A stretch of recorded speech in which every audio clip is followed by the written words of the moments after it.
this is Sonny from A Happy Space. Just popping on to show you how I am memorizing this whole Psalm 1. As you know, we are memorizing Psalm 1 this month.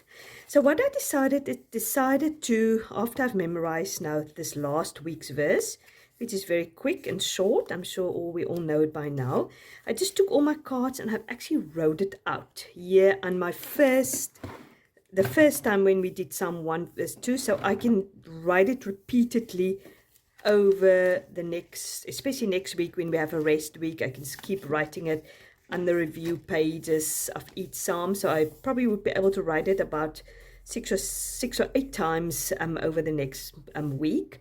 So what I've done is, as I always say, my most important way how I am able to remember memory verses to see those connection words. And when I write it out, I always try to more or less start with the connection word. It doesn't always work out with this little cards because it's obviously I need to put it on the card. It needs to look aesthetically pretty, sort of when we print it out. So yeah, it's sometimes a little bit different. So basically, as I said, the first one, obviously we know this is the blessed man.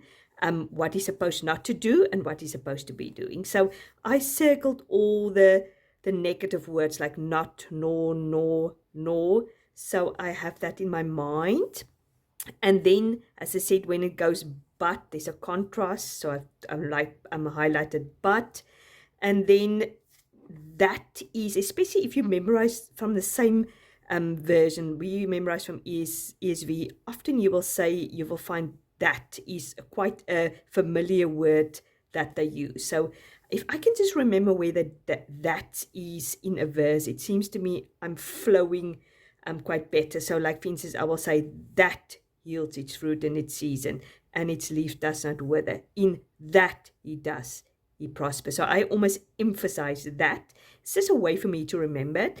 And then obviously I've use a letter 4 for therefore and for. So in my mind, therefore as a contrast. And then here again, if I can just remember this last sentence is the first start of a 4. So I visualize the number 4 and a B for but.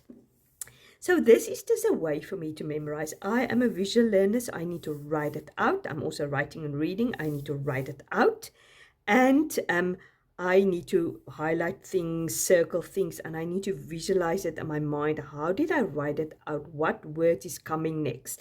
And if I can just remember these conjunction words that bring the two sentences together, that's easier for me to remember. And then obviously every time I say it up out loud, writing it out will help. If you want to do actions, you use actions. If you just want to listen to it on an audio tape, just do that, whatever you find the best to memorize scripture. So I hope that's encouragement to you.